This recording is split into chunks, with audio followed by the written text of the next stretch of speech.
नमस्कार साथियों। और आप सभी कैसे हैं? आशा है आप सभी अच्छे होंगे और आप सभी के आने वाले एग्ज़ाम की तैयारी भी ज़ोरों शोरों से चल रही होगी। तो चलिए साथियों, जो आपकी यूपी टेट को लेकर सीरीज चल रही है उसको आज हम आगे बढ़ाते हैं।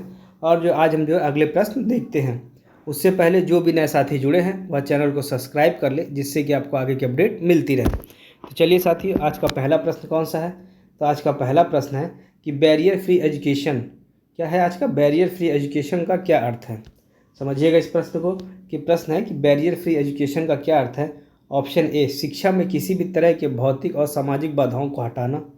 चलिए, यह तो सही लग रहा है। अगला, केवल खेल कूद को प्राथमिकता देना, शिक्षक को अधिक कार्य देना, या फिर छात्रों को जो है परीक्षा से बचाना। तो समझिए साथियों, देखिए इस प्रश्न से ही समझिए क्या है कि बैरियर फ्री एजुकेशन की किसी प्रकार की उसमें बाधा ना हो। इस तरीके की हम एजुकेशन देंगे बच्चों को, जिसमें बच्चे को किसी भी तौर से जैसे उसको अलग नहीं किया जाएगा, या फिर उसके एजुकेशन में किसी प्रकार की बाधा ना आए। जैसे उसको किसी भी जैसे भौतिक तरीके से या फिर सामाजिक तरीके से, या फिर उसकी पृष्ठभूमि को लेके कि मतलब बच्चे को जो है उसकी एजुकेशन से दूर नहीं किया जाएगा। तो चलिए साथियों समझते हैं। तो देखिए, पहली चीज़ तो केवल खेल कूद को प्राथमिकता देना, यह बिल्कुल गलत है। अगला आता है शिक्षकों को अधिक कार्य देना, इसका कोई मतलब ही नहीं है। छात्रों को परीक्षा से बचाना, तो ऐसा थोड़ी हो सकता है कि छात्रों की परीक्षा ही ना हो। परंतु इसका ये ऑप्शन देखिए कि शिक्षा में किसी भी तरह के भौतिक और सामाजिक बाधाओं को हटाना ही जो होती है बैरियर फ्री एजुकेशन कहलाती है। चलिए इसके बारे में थोड़ा देख लेते हैं कि बैरियर फ्री एजुकेशन का जो उद्देश्य सभी बच्चों के लिए जो शिक्षा को सुगम और बिना किसी बाधा का बनाना जो है, यह बैरियर फ्री एजुकेशन है। चलिए आगे देखते हैं। समावेशी शिक्षा में जो असिस्टिव टेक्नोलॉजी का उपयोग क्यों किया जाता है, सभी साथी बताएंगे। केवल शिक्षक को सुविधा के लिए, विशेष बच्चों को सीखने में मदद के लिए, सामान्य बच्चों को खेलकूद में सक्षम बनाने के लिए, या फिर केवल रिकॉर्ड रखने के लिए, सभी साथी बताएंगे। तो देखिए, अगर आपने अभी तक की अभी जितनी भी एक जो वीडियोज़ हुई, अगर सबको आपने देखा हो तो आप वैसे ही ट्रिक से समझ गए होंगे कि जिसमें भी केवल आएगा तो वो अपने आप ही गलत हो जाएगा। तो इतना तो आप समझ गए होंगे, ऑप्शन ए और ऑप्शन डी जो है गलत है। मगर अगर इसके बाद पढ़ भी लेते हैं, तो केवल शिक्षक को सुविधा देने के लिए, देखिए पेडागॉजी में भी जो भी होता है या फिर शिक्षा में जो है, कभी भी शिक्षक को सुविधा नहीं दी जाती, सुविधा बच्चे को दी जाती है, जिससे कि बच्चा जो है कोई चीज़ सीख सके। शिक्षक का कार्य सिखाना है, तो शिक्षक जो है सिखाएगा। तो ऑप्शन ए तो गलत हो गया। केवल रिकॉर्ड रखने के लिए, समावेशी शिक्षा में सिर्फ रिकॉर्ड रखना, इसका कोई मतलब ही नहीं है। आपको बच्चे को पढ़ाना है, हर तरीके के बच्चे को या सभी बच्चों को, जिससे कि जो है बच्चों का जो है विकास हो सके। तो यह तो बिल्कुल गलत हो गया। इसके बाद सामान्य बच्चों को खेल कूद में सक्षम बनाना। देखिए, खेल कूद में सक्षम बनाना तो ठीक है, मगर सिर्फ हम एक ही क्षेत्र को लेके नहीं किया जा सकता है, तो यह भी गलत है। मगर इसका जो सही आंसर होता है असिस्टिव टेक्नोलॉजी जो होती है, विशेष बच्चों को सीखने में मदद के लिए जो है यह होती है। इसका ऑप्शन बी जो है इसका सही होगा। तो चलिए साथी इसके बारे में देख लेते हैं। जो असिस्टिव टेक्नोलॉजी है, जैसे कि speech software, wheel chair, audio book आदि, विशेष बच्चों को सीखने और जो है कक्षा में भाग लेने में मदद करती है। इतना आप समझ चुके होंगे। चलिए इसका आप लोग स्क्रीनशॉट भी ले सकते हैं। असिस्टिव टेक्नोलॉजी क्या होती है? असिस्टिव टेक्नोलॉजी जो होती है, speech software, wheel chair, audio book आदि जो है विशेष बच्चों को जो है सीखने में और कक्षा में भाग लेने में मदद करती है। चलिए आगे देखते हैं। समावेशी शिक्षा का सिद्धांत किस पर आधारित है? तो आपको वैसे पहले ही बताया गया था समावेशी शिक्षा क्या होती है। मतलब सभी का समावेश किया जाएगा, हर प्रकार के बच्चों का जो है इसमें समावेश होगा। तो क्या समझ पाए कि जब सारे बच्चे एक साथ बैठ के पढ़ेंगे, समझ पा रहे, जब सारे बच्चे एक साथ बैठ के पढ़ेंगे तो यह जो होता है समावेशी शिक्षा होगी। हर तरीके के बच्चे होंगे, कि किसी को भी यह नहीं देखा जाए कि भाई इसको नहीं पढ़ाना है या फिर इसको अलग रखना है। तो यह जो होती है समावेशी शिक्षा होती है। चलिए अब इसको ऑप्शन में देखते हैं क्या होगा इसका सही। तो पहला ऑप्शन है समानता और विविधता का सम्मान करना। देखिए यह तो सही लग रहा है। चलिए अब आगे बढ़ते हैं।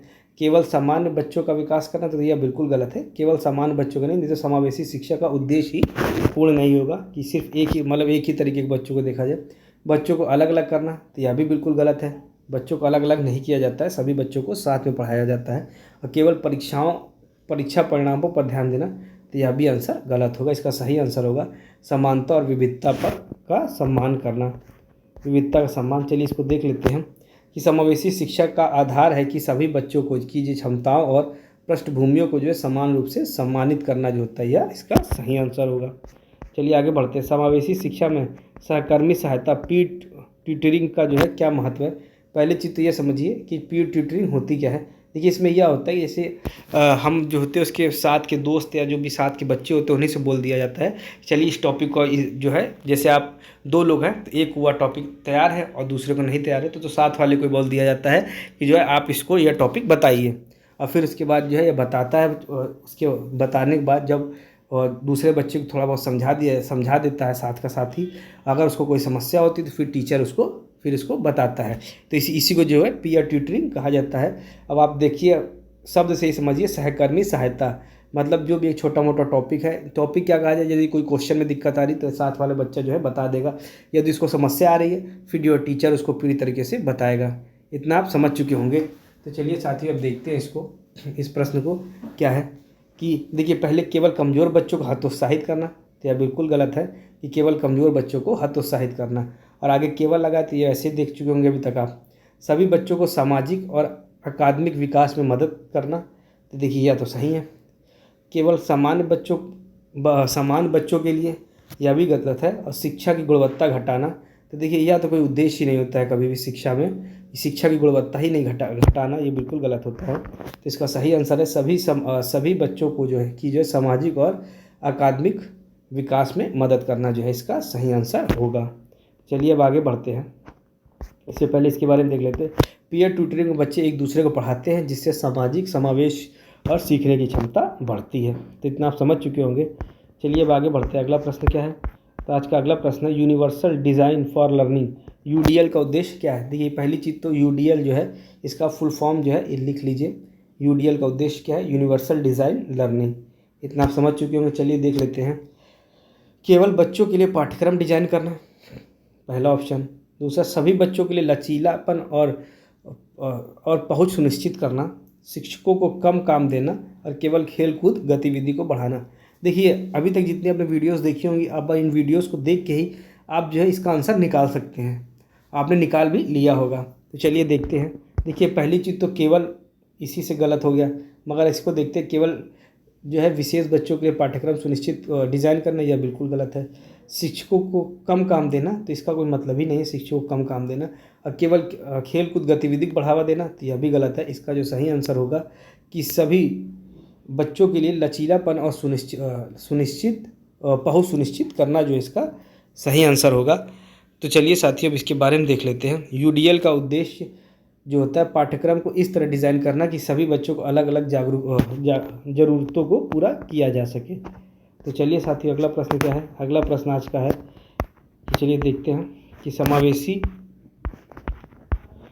शिक्षा में जो है पेरेंट इन्वॉल्वमेंट क्यों महत्वपूर्ण है। सभी बच्चे बताएंगे कि पेरेंट इन्वॉल्वमेंट क्यों महत्वपूर्ण है। पहला, केवल बच्चों को अनुशासन के लिए, बच्चों की सीखने की प्रक्रिया और विकास में सहयोग के लिए, केवल स्कूल के प्रशासन के लिए और केवल परीक्षा में मदद के लिए।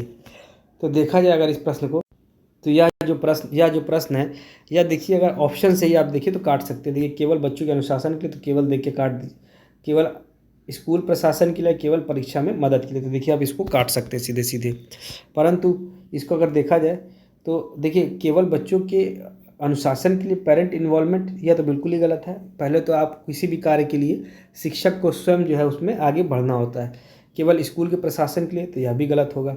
और केवल परीक्षा में मदद के लिए, तो यह जो बिल्कुल गलत है। इसका सही आंसर होगा बच्चों के सीखने की प्रक्रिया और विकास में सहयोग के लिए। चलिए देख लेते हैं। माता पिता की भागीदारी और शिक्षक बच्चों की ज़रूरतों को बेहतर समझ सकते हैं और उन्हें सही मार्गदर्शन दे सकते हैं।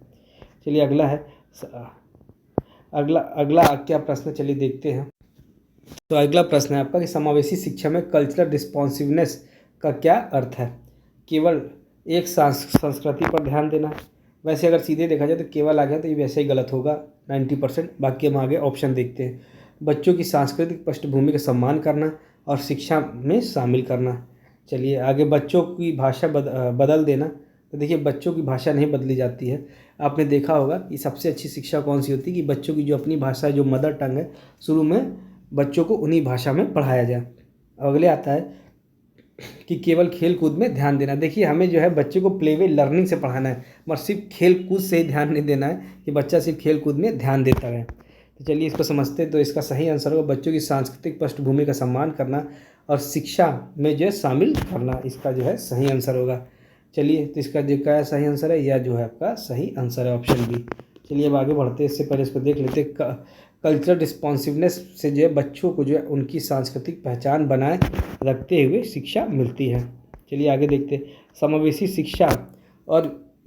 शिक्षा और जो है विशेष शिक्षा में मुख्य अंतर क्या है? कोई अंतर नहीं है।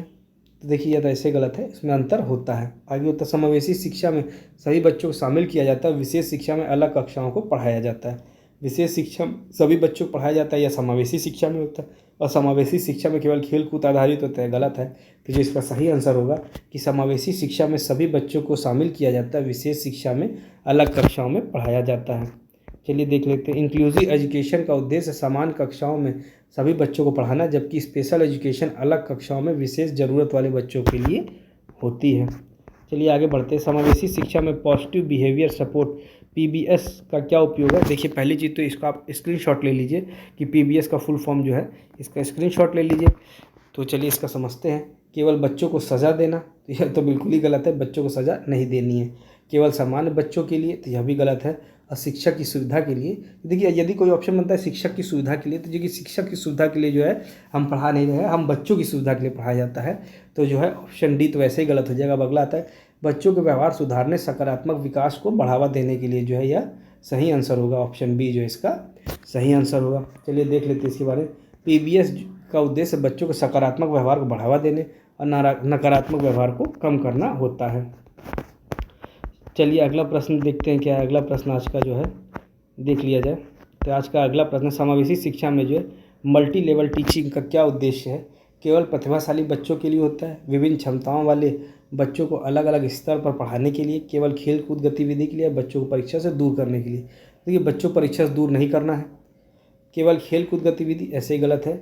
और केवल प्रतिभाशाली बच्चों के लिए, यह भी गलत है। विभिन्न क्षमताओं वाले बच्चों को अलग अलग स्तर से पढ़ाने के लिए जो है यह होता है।